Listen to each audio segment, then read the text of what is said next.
Приветствую, друзья! В сегодняшнем выпуске снежная лавина накрыла 2 дома в Дагестане, паводки в Томской области и на Алтае, наводнения в Грузии и Армении, тропический циклон Ваяну в Новой Зеландии, а также сильный снегопад в США и много других событий. Ранним утром 13 апреля в высокогорном селе Шаитли Цунтинского района Дагестана сошла снежная лавина, накрывшая 2 жилых дома. Под многометровым слоем снега оказались заблокированы 34-летняя женщина и ее 7-летний сын. Спасательная операция, в которой принимали участие сотрудники МЧС и местные жители, вручную разбиравшие завалы, продолжалась более 8 часов. Ситуация осложнялась полным отсутствием в населенном пункте связи и электричества, а также невозможностью оперативного прибытия тяжелой техники из-за заблокированных дорог и продолжающейся непогоды. Около 13 часов пострадавших удалось извлечь живыми. Женщина получила множественные переломы и находится в тяжелом состоянии, в то время как ребенок, по предварительным данным медиков, физически не пострадал.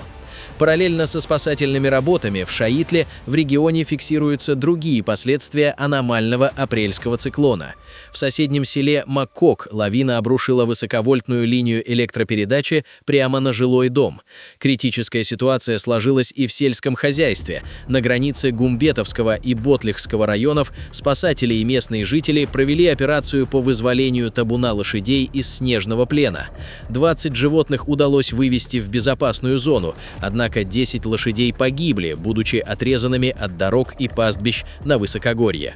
В Цунтинском районе введен режим чрезвычайной ситуации. Специалисты продолжают мониторинг состояния дорог и объектов инфраструктуры. В Алтайском крае продолжается активное развитие весеннего паводка, который привел к серьезным подтоплениям в нескольких районах.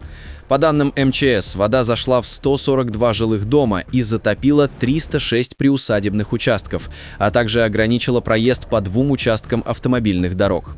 Наиболее сложная обстановка фиксируется в Хабарском, Тальминском и Шалаболихинском районах. Одной из основных причин резкого подъема уровней воды стали ледовые заторы на реках, в частности на реке Чумыш. С помощью авиации проводятся превентивные взрывные работы по разрушению льда в районе населенных пунктов Сибирка и Староперуново. В пострадавших селах, таких как Хабары, где зафиксировано наибольшее число подтопленных домов, и Шипицыно, дежурят аэромобильные группировки МЧС России. Несмотря на то, что в некоторых районах уровень воды начал постепенно снижаться, общая паводковая ситуация в крае остается напряженной из-за активного снеготаяния в бассейне Верхней Оби.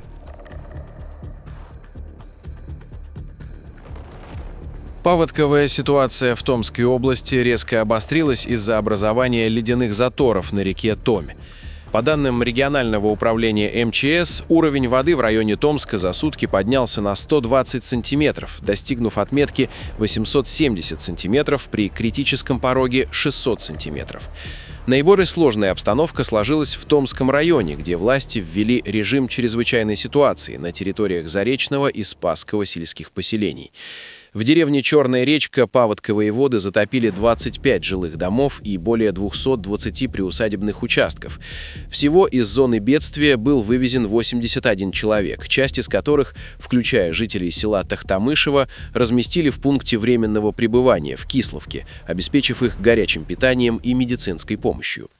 Для борьбы с ледяными пробками, ставшими причиной стремительного подъема воды, в районе Боярских островов специалисты провели серию ледовзрывных работ. Осложнение обстановки также привело к перекрытию 2 участков автомобильных дорог и временному отключению электроснабжения в ряде подтопленных населенных пунктов. Сейчас наметилась тенденция к снижению уровня воды, однако оперативные службы продолжают работать в усиленном режиме.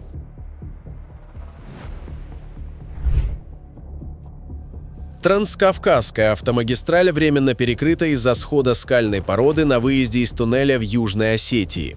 Обрушение каменных масс произошло в понедельник около 13 часов по местному времени. Камнепад заблокировал выезд из туннеля на участке трассы, связывающей регион с Российской Федерацией. Основной удар стихии пришелся на территорию в районе поселка городского типа Мизур. Прибывшая на место происшествия спасательная бригада подтвердила, что из-за крупных обломков скальной породы безопасный проезд автотранспорта в настоящее время невозможен. В результате инцидента никто не пострадал, повреждений транспортных средств также не зафиксировано. Специалисты дорожных служб уже приступили к расчистке дорожного полотна, однако работы осложняются сохраняющейся угрозой повторного схода камней.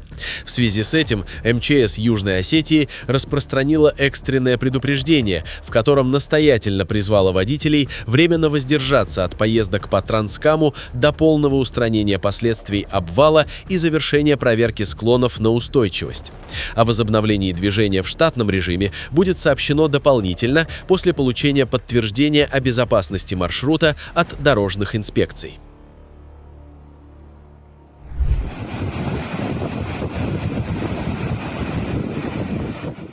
Сильнейшие ливневые дожди, обрушившиеся на регион Кахетия в Грузии, вызвали масштабные паводки и выход рек из берегов, поставив под удар сразу 6 из 8 муниципалитетов края. Наиболее критическая обстановка сложилась в Лагодехском районе, где подтопления затронули десятки домохозяйств. Эпицентром стихии стали села Чаури и Квемо-Наша-Вари. Вода зашла непосредственно в жилые дома и уничтожила сельскохозяйственные угодья. В Гурджане и Кварели потоки воды повредили местную инфраструктуру, сделав часть дорог непроходимыми для транспорта. Одной из самых тяжелых потерь для транспортного сообщения стало разрушение моста в селе Велесцихи, который был буквально снесен, вышедший из русла рекой, что временно отрезало часть населенного пункта от внешнего мира. Местные жители, из года в год сталкивающиеся с подобными природными вызовами, выражают глубокую обеспокоенность состоянием инженерных сооружений, полагая, что системные проблемы в инфраструктуре лишь усугубляют последствия осадков. В пострадавших районах в непрерывном режиме ведутся ликвидационные работы, спасатели откачивают воду из подвалов, ведется расчистка русел рек от принесенных ила и камней. Метеорологи призывают население сохранять бдительность из-за сохраняющейся угрозы новых осадков.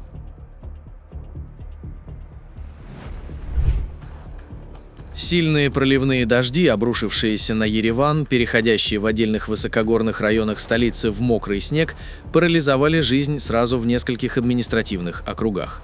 Критическая ситуация сложилась из-за полной неспособности устаревших ливневых систем справиться с аномальным объемом осадков, что привело к затоплению ключевых транспортных артерий города.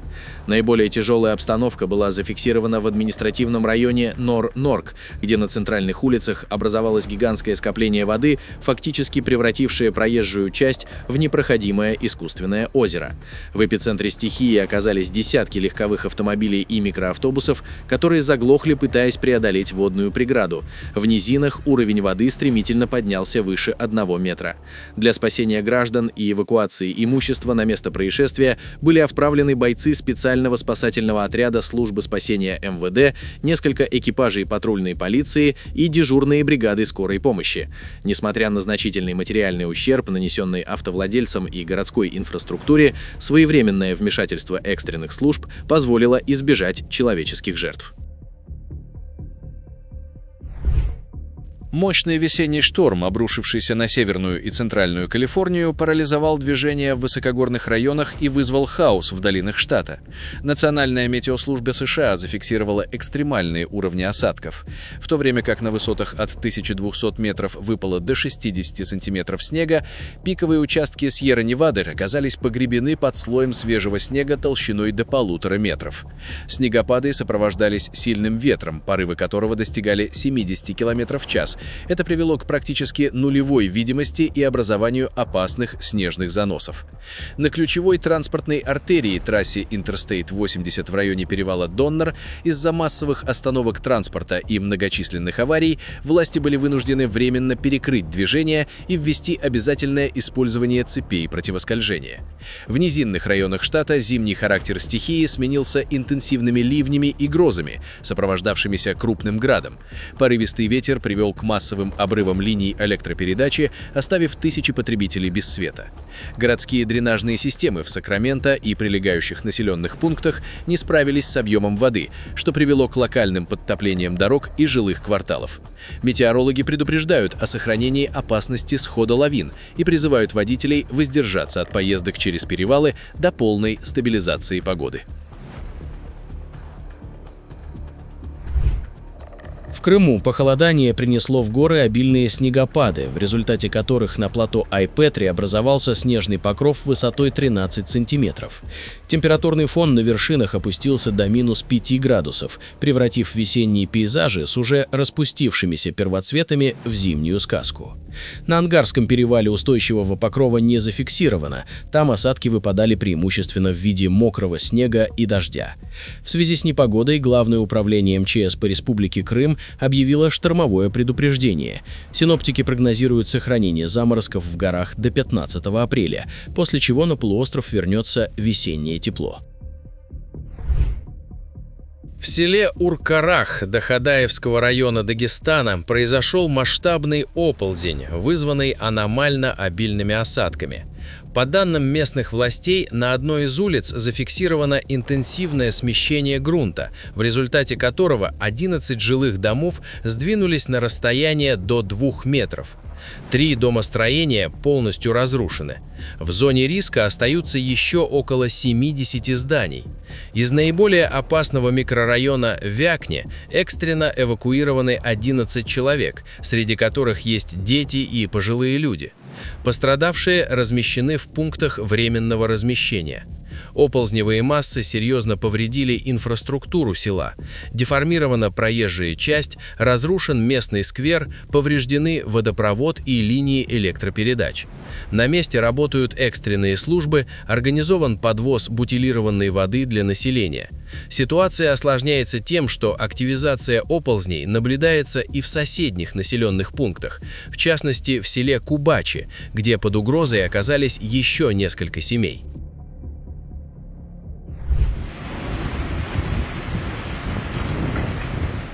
На северный остров Новой Зеландии обрушился тропический циклон Вайано, ставший причиной масштабных разрушений, наводнений и введения режима чрезвычайного положения в ряде регионов. Эпицентр удара стихии пришелся на полуостров Коромандел и город Темс, который оказался практически изолированным от внешнего мира из-за подтопления основных дорог. Метеорологическая служба Метсервис присвоила циклону высший красный уровень опасности, охарактеризовав ситуацию как угрожающую жизни. В пострадавших районах зафиксированы порывы ветра, превышающие 130 км в час, и экстремальный уровень осадков – более 100 мм менее чем за сутки, что привело к резкому подъему уровня рек и формированию 6-метровых волн на побережье. В округе Факатане была объявлена обязательная эвакуация, затронувшая как минимум 270 жилых и коммерческих объектов. В это же время в городе Теароха вышедшая из берегов река затопила жилые кварталы, заставив людей покинуть свои дома. Транспортная система страны парализована. Национальный перевозчик Air New Zealand был вынужден отменить более 90 рейсов, оставив тысячи пассажиров в залах ожидания. К ликвидации последствий стихии и проведению спасательных операций привлечены подразделения вооруженных сил Новой Зеландии, которые помогают координировать эвакуацию и обеспечивать безопасность в отрезанных водой населенных пунктах. Власти призывают граждан воздержаться от любых поездок, так как оползни и поваленные деревья продолжают блокировать дороги, а штормовой нагон создает дополнительную угрозу для прибрежной инфраструктуры.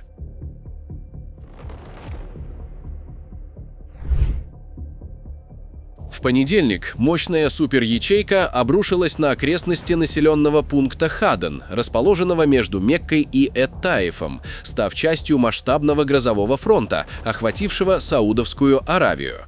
Согласно данным Национального центра метеорологии, в регионе был объявлен высший уровень опасности из-за экстремальной нестабильности атмосферы. Очевидцы в Хадене зафиксировали формирование суперячейки с выраженным мезоциклоном, которая принесла с собой крупный град и шквалистый ветер, значительно ограничивший видимость на скоростных трассах. Интенсивные осадки вызвали мгновенные наводнения в засушливых руслах рек, превратив пустынные участки в бушующие потоки воды. Силы гражданской обороны перешли на усиленный режим работы, призывая жителей избегать низин и открытых пространств. Стихия затронула не только Хадан, но и соседние районы провинции Мекка, где метеорологи зафиксировали рекордные для середины апреля объемы осадков, очередной раз подчеркивая аномальный характер весеннего сезона в королевстве.